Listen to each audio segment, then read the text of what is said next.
royaltyradio.ca. Okay, explain this better. Like, even, like for example, try to follow what I'm saying. Yeah. I don't even like the term, yo, I'm a rapper. Right. To me, that's limited. Like, yeah, you're just a rapper, bro. Like, I'd rather you say, yo, I'm an artist. Okay. You know what I'm saying? Because I'm pretty sure rappers could do other things. Like, a lot of rappers are entrepreneurs, so they're businessmen. Right. So, with reference to what you just said, the DJ thing, I look up to the guys that done it big, the Russell Simmons and the Puff Daddies and Microsoft dude, what's his name? Bill Gates, and I try to read up on these guys' bios and whatnot. And me personally, I'm a businessman. DJ is just one of my accolades. So that's why, I mean, and when I'm speaking and having conversations with females or dudes, you know, yo, I'm a DJ. Nah, I'm way bigger than that, you know what I'm saying? Okay. And I want to say this too is, I took the music and the DJing to open so many other doors to do what I'm doing now. And where am I? I'm not really nowhere yet. I'm still growing, I'm still evolving. Using, and I actually recognize everything came from that whole rock the house era and that DJ era. I still utilize it up to today. Some people still look at me as a DJ. I haven't DJed in like 4 or 5 years. Literally. And it's no disrespect to a DJ, but whatever you do, even if you have kids, and some people, this is what they do for a living. You're a businessman. You DJ to feed your kids. So that's what I really meant when I said, yo, that's a limiting term. Okay? Yeah. Back to Ambush. So again, being a DJ, I got to connect, and then going to New York every 3 weeks, I got to connect to people from BET. I don't know if you know my history, but I've been on BET 8, 9 times. Rap City, Big Tig, I know them all.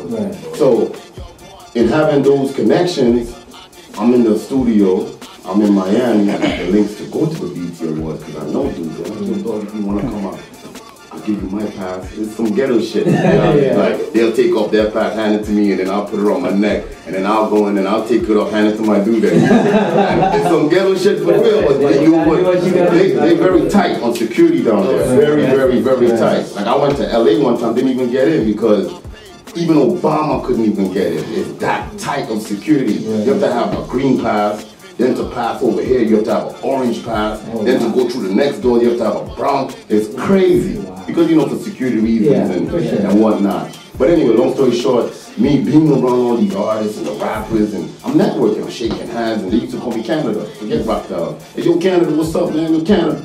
And you swear that we friends. We're not really friends. They just see my face and keep seeing my face, and you know what I mean? I go to Miami for like 4, 5, 6 times, and I see the same people. The industry is really not that big.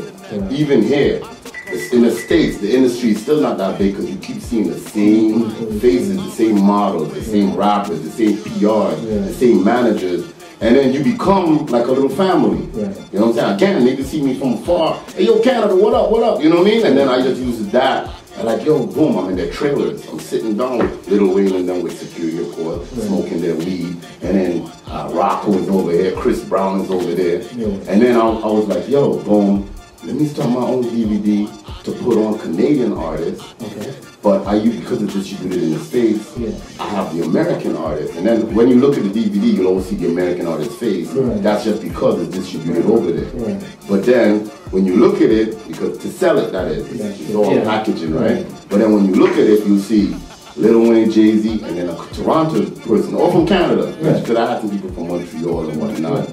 And the concept of that is the same type of thing from, I know my mind runs so fast that I don't know if you're following what I'm saying. It's just the same thing. The How We Living I didn't do that well. I must have sold about 400, 500, 600 copies. And then I came with the concept, watching the Smack DVDs and whatnot. I'm going to emulate what they're doing with my own little swag, Canadian swag. And that's how I came up with it. How I came up with the name, me sitting on the toilet or something. That's what I do. I just think like, yo, go Ambush TV. Yo, I like it. And it's really that simple. Of course, we deal with bootlegging, man. That's the bane of the music, you know, media industry. You know, not too many people in the corporate world per se are happy with it. But you know, you're an entrepreneur and stuff, and you said previously that you know that they've helped you to get to where you are. Because you know, bootleggers spread it. You may not be making money off it all the time, but you get the promotion and stuff. Why is it that you side with it so much in that sense? I mean, you just said it, right? Bootlegging is, I call it free marketing, right? Again, I'm spitting serious game right now. A lot of people don't know, and I know because I've done it. New York City is the bootleg capital of the world. Yeah. No, real talk. Like, I don't think, again, because I've done it, physically done it, so I know, and then I know the #1 bootleggers for CDs and DVDs and certain, I can get you whatever you want. You see there? Anything you want, I can get it for you. I've been doing this for so long, like, over 10, 12 years. So I have relationships with these dudes. They all call me Canada. Some know me as Rock out, but I could take you to Brooklyn. Yo, Canada. I can take you to Queens. Yo, because we made money together, like, and some of these dudes, this is what they do to feed their families.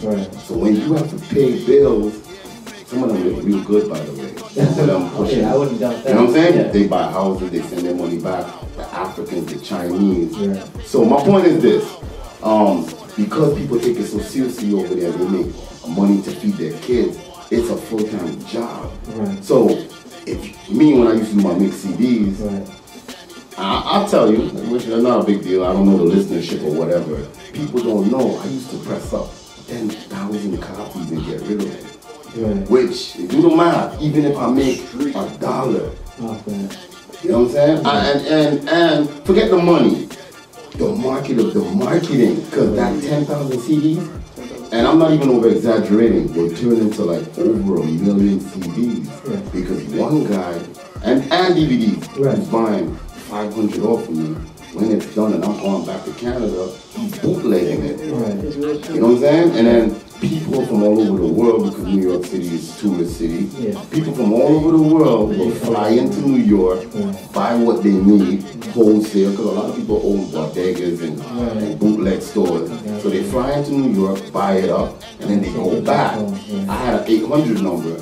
I used to get calls from places I couldn't even pronounce. It's real talk. Like, I'll go get a map or get an atlas and I'll look. A guy calling me from Beijing, a guy calling me from Egypt, a guy calling me from Arizona, all over the world. And sometimes they email me. I'm like, yo, how did you get the, oh yeah, the guy had the bootleg, the guy had the bootleg, the guy. So I just used to use it for free marketing. You know what I'm saying? I call it New York City, you don't really make the money, you make your money back, but you get the free marketing. I call it, let me go dump. I'll deal with everywhere else. The rest of the copies, if I have 1,200 left or 2,000 left, I will dump it into New York City. And you get rid of it. You know, like a weekend I can sell it. You know what I'm saying? It's powerful, real powerful. The only unfortunate thing is, because of online now, physical copies is not that prevalent. Like, you know what I'm saying? Everything now is moving to online, which I'm trying to catch up, because I'm not an online dude at all.